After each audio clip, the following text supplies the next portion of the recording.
বর্তমান দিনে উনি প্রতিবাদ করছেন দেখে ভালো লাগছে। কেন বারবার হচ্ছে যে ছাত্রদের ভবিষ্যৎ নিয়ে, যারা আমাদের আগামী ভবিষ্যৎ, তাদের নিয়ে ছিনিমিনি খেলা হচ্ছে। এই সরকার যদি একটা কোয়েশ্চেন পেপার আটকে রাখতে পারে না, একটা কোয়েশ্চেন পেপারে সঠিক পরীক্ষা নিতে পারে না, তারা গোটা ভারতবর্ষের দায়িত্ব, তারা গোটা পশ্চিমবঙ্গের দায়িত্ব কি করে নেবে? অবৈধ নির্মাণ নিয়ে সরকার যেটা বলছেন বা করছেন সেটা নিয়ে কোনো আপত্তি নেই। যে সমস্ত ইউনিভার্সিটি প্রতিবাদ করে তাদের কে একাধিক সময় আমরা দেখেছি প্রধানমন্ত্রীর পক্ষ থেকে কুরুচিকর মন্তব্য শুনতে হয়েছে। দিদি, আজকে মমতা বন্দ্যোপাধ্যায় কোর্টে হাজির হলেন ভোট পরবর্তী অশান্তি নিয়ে। যে মমতা বন্দ্যোপাধ্যায় সিপিএমকে বারবার বলেছে যে কোর্টের দল বলে কটাক্ষ করেছেন, সেই মমতা বন্দ্যোপাধ্যায় আজকে সওয়াল করতে আদালতে হাজির হলেন। কি বলবেন? সেই ক্ষেত্রে ওনার যা মনে হচ্ছে উনি করছেন। উনি তো এর আগেও একাধিকবার কোর্টে হাজির হয়েছেন। উনি বলতেন যে মানুষের দাবি দাওয়া নিয়ে উনি হাজির হচ্ছেন।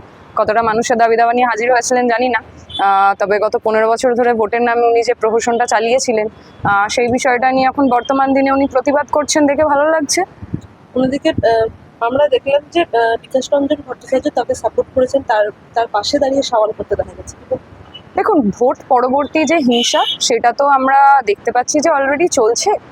সেখানে মানুষজনের যেরকমভাবে ঘরবাড়ি ভেঙে দেওয়া হচ্ছে, বহু জায়গায় গিয়ে ভাঙচুর করা হচ্ছে, দোকানপাট ভেঙে দেওয়া হচ্ছে, সেই হিংসাটা তো আসলে মিথ্যে হয়ে যায় না। ফলে সেটা বামপন্থীরা, আপনারা দেখতে পাবেন ভোটের একদম পরপরই আমরা মিছিল করেছিলাম, বিশাল মিছিল করেছিলাম, সেটা নিয়ে একাধিক জায়গায় প্রতিবাদে নেমেছি।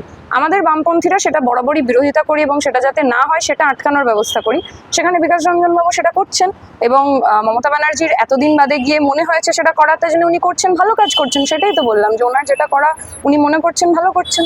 অন্যদিকে যতগুলো বিজেপি বিরোধী দল আছে তাদেরকে একসঙ্গে জোট হওয়ার কথা বলছেন, জোট করতে বলছেন। তোমরা জোট করবে? সেটা তো আমাদের পার্টির বক্তব্য একদম ক্লিয়ারলি না, সেটা আপনারা সব জায়গায় পেয়ে যাবেন। তৃণমূল এবং বিজেপির বিরুদ্ধে আসলে লড়াই, সেই তৃণমূল এবং বিজেপির বিরুদ্ধে লড়াই করতে গিয়ে যখন এখন তৃণমূল নিজের মানুষজন তাদেরকে রিজেক্ট করছে, তখন তাদের সর্বদলীয় বৈঠকের কথা মনে পড়েছে। যখন মানুষের স্বার্থে, মানুষের জন্য এসআইআর নিয়ে আমরা সর্বদলীয় বৈঠক করতে বলেছিলাম, সেটা উনি করেননি। একাধিক জায়গায় উনি মানুষের স্বার্থে লড়াই করেননি। এখন নিজের গদি চলে গেছে বলে উনি এখন লড়াই করতে চাইছেন। আসলে বিজেপিকে তো এ রাজ্যে উনিই এনেছেন, ফলে এখন সেটার বিরুদ্ধে লড়াই করার জন্য এই মেকি বিরোধিতাগুলো হয়তো না করলেই ভালো। আমরা দেখলাম যে বিজেপি যাবে থেকে জিতেছে, দেখলাম যে হক মার্কেট থেকে তপসিয়া সমস্ত জায়গায় যে লোকদের দোকানপাট আমরা দেখছি ভাঙতে দেখা যাচ্ছে বারবার। কি বলবে এই বিষয়ে? দেখুন, এই বিষয়ে একটাই কথা বলবো যে অবৈধ নির্মাণ নিয়ে সরকার যেটা বলছেন বা করছেন সেটা নিয়ে কোনো আপত্তি নেই, কিন্তু কোনো জায়গা ভাঙার আগে নির্দিষ্ট সময়ের একটা নোটিশ দেওয়া, তাদেরকে টাইম পিরিয়ড দেওয়া, এটা বলা যে কাগজপত্র যদি বৈধ রয়েছে কিনা সেটা দেখানোর সময় দেওয়া, এই জিনিসটার প্রয়োজনীয়তা রয়েছে। আমরা একাধিক জায়গায় দেখতে পাচ্ছি প্রচুর মানুষ রয়েছেন যারা এই বিষয়টা বলছেন যে তাদের কাগজ দেখানোর সময় পর্যন্ত দেওয়া হয়নি।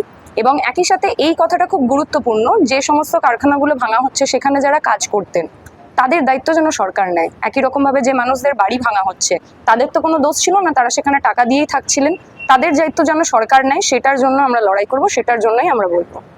বারবার থেকে তারা বলছে যে কোনো রকম তারা যেগুলো অবৈধ সেখানে তাদের কোনো দায়িত্ব নেই, সেসবগুলো বুলডোজার দিয়ে ভাঙা হবে বলে জানাচ্ছে। হ্যাঁ, সেটা তো ওনাদের একাধিক মন্ত্রী বলেছেন যে বুলডোজার রাজ চালাবেন, যেগুলো অবৈধ নয় সেই জায়গাগুলোকেও ওনারা ভাঙার চেষ্টা করছেন, ভাঙছেন মানুষজনদের ঘর বাড়ি। আমার এটাই বলার কথা যে গরিব মানুষের জন্য এই সরকার বলেছিল তারা কাজ করবে, তো গরিব মানুষদের যদি বাড়ি ভাঙা হয় সেই গরিব মানুষ কোথায় যাবে? কেন তারা অবৈধ নির্মাণে অবৈধ বাড়িতে থাকতে বাধ্য হচ্ছে? কেন তারা একটা মাথার ওপরে আসল ছাদ পাচ্ছে না? সেটার ব্যবস্থা করার দায়িত্ব ছিল সরকারের। সরকার যেন যখন অবৈধ নির্মাণ তারা যেন ভেঙে গুড়িয়ে দিচ্ছে যেভাবে, সেই মানুষগুলোর জন্য, সেই গরিব মানুষগুলোর দায়িত্ব যেন সরকার নেয়, তাদের ওপরে পাকা ছাদটা, মাথার ওপরের ছাদটা যেন সরকার দেয়। সেটার জন্য অবশ্যই আমরা লড়াই করবো।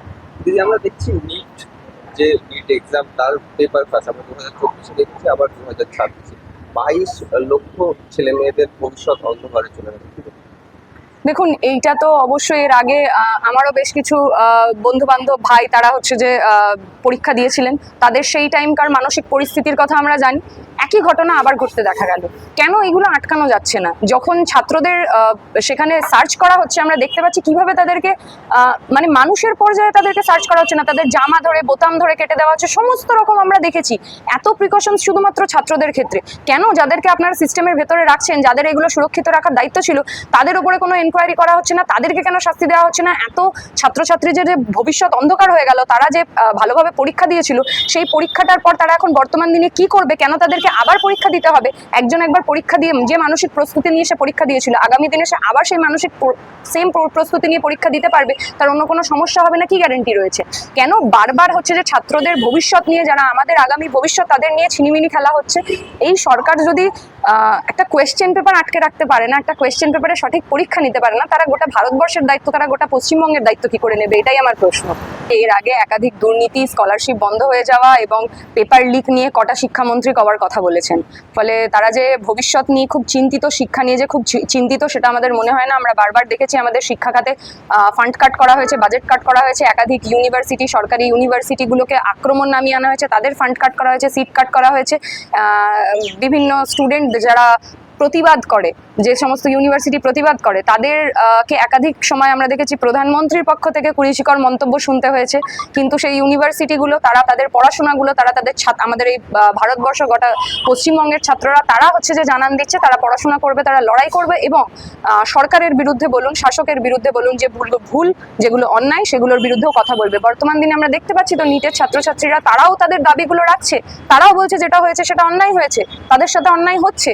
ফলে এই অন্যায়গুলোকে আটকাতে হবে, সেটার জন্য সাধারণ মানুষকেও ঐক্যবদ্ধ হতে হবে এবং যে সরকার এগুলো করছে তাদের বিরুদ্ধে প্রতিরোধ করে তুলতে হবে।